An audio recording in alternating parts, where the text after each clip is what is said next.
ನಮಸ್ಕಾರ ಸ್ನೇಹಿತರೆ, ನಿಮ್ಮೆಲ್ಲರಿಗೂ ಸುಧಾಲೋಕ ಮೋಟಿವೇಶನಲ್ ಚಾನಲ್ಗೆ ಸ್ವಾಗತ. ನಮ್ಮ ಹಿರಿಯರು ಹೇಳುತ್ತಿದ್ದ 7 ಕಿವಿ ಮಾತುಗಳು. ಆಮಂತ್ರಣವಿದ್ದರೂ ಈ 7 ಸ್ಥಳಗಳಿಗೆ ಹೋಗಲೇಬೇಡಿ. ಹೋದರೆ ಮಾನ ಸನ್ಮಾನ ಎರಡೂ ಮಣ್ಣು ಪಾಲು ಆಗುತ್ತದೆ ಎಂದು ಹೇಳುತ್ತಿದ್ದರು. ಪ್ರಾಚೀನ ಭಾರತದ ಶ್ರೇಷ್ಠ ರಾಜತಾಂತ್ರಿಕ, ಅರ್ಥಶಾಸ್ತ್ರಕ ಮತ್ತು ಮಾರ್ಗದರ್ಶಕ ಆಚಾರ್ಯ ಚಾಣಕ್ಯರ ತಮ್ಮ ಚಾಣಕ್ಯ ನೀತಿ ಗ್ರಂಥಗಳಲ್ಲಿ ಮನುಷ್ಯನ ಯಶಸ್ವಿ ಜೀವನಕ್ಕೆ ಬೇಕಾದ ಅಸಂಖ್ಯಾತ ಸೂತ್ರಗಳನ್ನು ತಿಳಿಸಿದ್ದಾರೆ.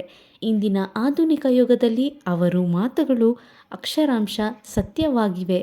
ಅದರಲ್ಲೂ ವಿಶೇಷವಾಗಿ ಒಬ್ಬ ವ್ಯಕ್ತಿ ತನ್ನ ಗೌರವವನ್ನು ಕಾಪಾಡಿಕೊಳ್ಳಲು ಯಾವ ಸ್ಥಳಗಳಿಗೆ ಹೋಗಬಾರದು ಎಂಬ ಬಗ್ಗೆ ಚಾಣಕ್ಯರು 7 ಪ್ರಮುಖ ಎಚ್ಚರಿಕೆಯನ್ನು ನೀಡಿದ್ದಾರೆ.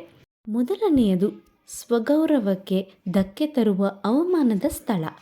ಯಾವುದೇ ವ್ಯಕ್ತಿಗೆ ತನ್ನ ಪ್ರಾಣಕ್ಕಿಂತಲೂ ಸ್ವಾಭಿಮಾನ ದೊಡ್ಡದು.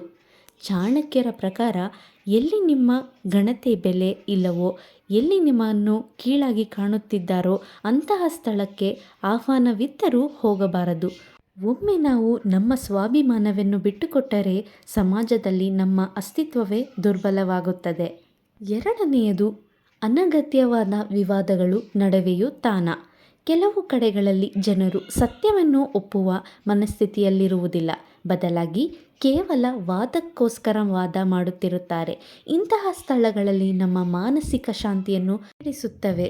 ಬುದ್ಧಿವಂತ ವ್ಯಕ್ತಿಯು ಇಂತಹ ನಿರರ್ಥಕ ಚರ್ಚೆಗಳ ನಡುವೆಯೂ ಜಾಣದಿಂದ ದೂರವಿರುವುದೇ ಲೇಸು ಎಂದು ಚಾಣಕ್ಯರು ಎಚ್ಚರಿಸಿದ್ದಾರೆ. ಮೂರನೆಯದು, ದುಷ್ಟರು ಮತ್ತು ಪಿತೂರಿಗಾರರ ಸಹವಾಸ. ಕೆಟ್ಟ ಸಹವಾಸದಿಂದ ಎಂತಹ ಸಜ್ಜನನು ಭ್ರಷ್ಟನಾಗುತ್ತಾನೆ ಎಂಬುದು ಚಾಣಕ್ಯರ ಕಟ್ಟು ಸತ್ಯ. ಎಲ್ಲಿ ಸದಾ ಪರರ ಬಗ್ಗೆ ಕೆಟ್ಟ ಆಲೋಚನೆಗಳು, ಪಿತೂರಿಗಳು ಮತ್ತು ಅಧರ್ಮದ ಹಾದಿಯನ್ನು ಚರ್ಚೆಗಳು ನಡೆಯುತ್ತವೋ ಅಂತಹ ಸ್ಥಳಕ್ಕೆ ಹೋಗುವುದು ನಿಮ್ಮ ವ್ಯಕ್ತಿತ್ವದ ಮೇಲೆ ನಕಾರಾತ್ಮಕ ಪ್ರಭಾವ ಬೀರುತ್ತದೆ. ನಾಲ್ಕನೆಯದು, ಮನ್ನಣೆ ಇಲ್ಲದ ಅಥವಾ ಸಾಲದ ಸುಳಿಗೆ ಸಿಲುಕಿರುವ ಸ್ಥಳ. ಇದು ಕೇವಲ ಹಣಕಾಸಿನ ವ್ಯವಹಾರಕ್ಕೆ ಮಾತ್ರ ಸೀಮಿತವಲ್ಲ. ನಿಮ್ಮ ಶ್ರಮ, ಸಮಯ ಮತ್ತು ನಂಬಿಕೆಗೆ ಎಲ್ಲಿ ಬೆಲೆ ಸಿಗುವುದಿಲ್ಲವೋ ಅಲ್ಲಿಗೆ ಪದೇ ಪದೇ ಹೋಗುವುದು ಮೂರ್ಖತನ. ನೀವು ಮಾಡಿದ ಸಹಾಯವನ್ನು ಮರೆತು ಕೇವಲ ಸ್ವಾರ್ಥಕ್ಕಾಗಿ ನಿಮ್ಮನ್ನು ಬಳಸಿಕೊಳ್ಳುವ ಜಾಗದಿಂದ ದೂರವಿರಿ. ಐದನೇದು, ಅಧರ್ಮ ಮತ್ತು ಅನ್ಯಾಯದ ಆಡಳಿತವಿರುವ ಕಡೆ. ನ್ಯಾಯ ಮತ್ತು ಸದಾಚಾರವಿಲ್ಲದ ವ್ಯಕ್ತಿಗಳು ಅಥವಾ ಅಧಿಕಾರಿಗಳ ಬಳಿ ಹೋಗುವುದರಿಂದ ಯಾವುದೇ ಪ್ರಯೋಜನವಿಲ್ಲ. ಅಂತಹ ಕಡೆಗಳಲ್ಲಿ ನಿಮ್ಮ ಸಮಸ್ಯೆಗಳು ಬಗೆಹರಿಯುವ ಬದಲು ಮತ್ತಷ್ಟು ಸಂಕೀರ್ಣಗೊಳ್ಳುತ್ತವೆ. ಅಧಿಕಾರದ ಮದದಲ್ಲಿರುವ ಅಧರ್ಮಿಗಳ ಸನ್ನಿಧಿಗೆ ಹೋಗುವುದು ಅಪಾಯಕಾರಿ. ಆರನೆಯದು, ಜ್ಞಾನ ಮತ್ತು ಕಲಿಯುವ ಆಸಕ್ತಿ ಇಲ್ಲದ ಜಾಗ. ಹಸಿದವನಿಗೆ ಮಾತ್ರ ಅನ್ನದ ಬೆಲೆ ಗೊತ್ತು. ಹಾಗೆಯೇ ಜ್ಞಾನದ ಹಸಿವಿರುವವನಿಗೆ ಮಾತ್ರ ಉಪದೇಶ ನೀಡಬೇಕು. ಎಲ್ಲಿ ಕಲಿಯುವ ಆಸಕ್ತಿ ಇಲ್ಲವೋ ಅಥವಾ ಎಲ್ಲಿ ಜ್ಞಾನಕ್ಕೆ ಗೌರವವಿಲ್ಲವೋ ಅಂತಹ ಕಡೆ ಹೋಗುವುದು ಸಮಯದ ವ್ಯರ್ಥ. ಕೇಳದ ಕಿವಿಗಳಿಗೆ ವೇದ ಓದಿ ಪ್ರಯೋಜನವಿಲ್ಲ ಎಂಬುದು ಚಾಣಕ್ಯರ ಅಭಿಮತ.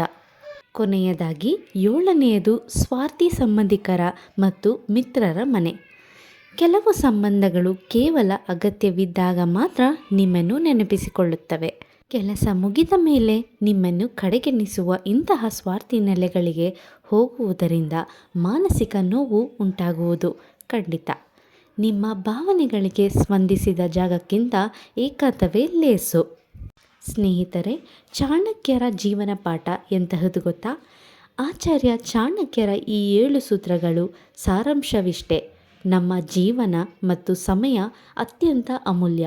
ಯಾರೋ ಕರೆದರು ಎಂಬ ಕಾರಣಕ್ಕೆ ಹೋಗುವುದು ದೌರ್ಬಲ್ಯದ ಸಂಕೇತ. ಹೋಗುವ ಮುನ್ನ ಆ ಸ್ಥಳದಿಂದ ನಮಗಾಗುವ ಗೌರವ ಮತ್ತು ಜ್ಞಾನದ ಲಾಭವನ್ನು ಯೋಚಿಸುವುದು ಬುದ್ಧಿವಂತಿಕೆ. ಇಂದಿನ ಸೋಷಿಯಲ್ ಮೀಡಿಯಾ ಮತ್ತು ಕಚೇರಿ ರಾಜಕೀಯದ ಜಗತ್ತಿನಲ್ಲಿ ಈ ನೀತಿಗಳು ನಮಗೆ ರಕ್ಷಾ ಕವಚದಂತಿವೆ. ಚಾಣಕ್ಯ ಹೇಳುವ ಅನುಭವದ ಪ್ರಕಾರ ಯಾವುದೇ ಸಮಾರಂಭ ಅಥವಾ ಕಾರ್ಯಕ್ರಮಕ್ಕೆ ಹೋಗುವ ಮುನ್ನ ಅಲ್ಲಿ ಹೋದರೆ ನನಗೆ ಸಂತೋಷ ಸಿಗುತ್ತದೆಯೋ ಅಥವಾ ಅಲ್ಲಿ ನನಗೆ ಉಪಸ್ಥಿತಿಗೆ ಬೆಲೆ ಇದೆಯೋ ಎಂದು ಒಮ್ಮೆ ಯೋಚಿಸಿ. ನಿಮ್ಮ ಸಮಯ ಮತ್ತು ಗೌರವ ಎರಡೂ ಅಮೂಲ್ಯವಾದವು. ಅದನ್ನು ಯೋಗ್ಯತೆ ಇಲ್ಲದವರ ಮುಂದೆ ಪ್ರದರ್ಶಿಸಬೇಡಿ. ನಿಮ್ಮನ್ನು ಕೇವಲ ಸ್ವಾರ್ಥಕ್ಕಾಗಿ ಬಳಸಿಕೊಳ್ಳುವವರ ಬಗ್ಗೆ ಯೋಚಿಸುವ ಅಗತ್ಯವಿಲ್ಲ. ನಿಮಗೆ ಬೆಲೆ ತಿಳಿದಿರುವವರು ನಿಮ್ಮನ್ನು ಗೌರವದಿಂದ ನಡೆಸಿಕೊಳ್ಳುತ್ತಾರೆ.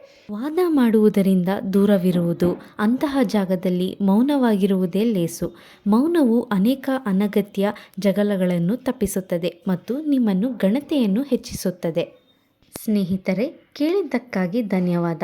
ನಿಮಗೆ ಈ ವಿಷಯ ಇಷ್ಟವಾದಲ್ಲಿ ನಮ್ಮ ಚಾನಲನ್ನು ಸಬ್ಸ್ಕ್ರೈಬ್ ಮಾಡಿಕೊಳ್ಳಿ. Thank you for watching. ನಮಸ್ತೆ.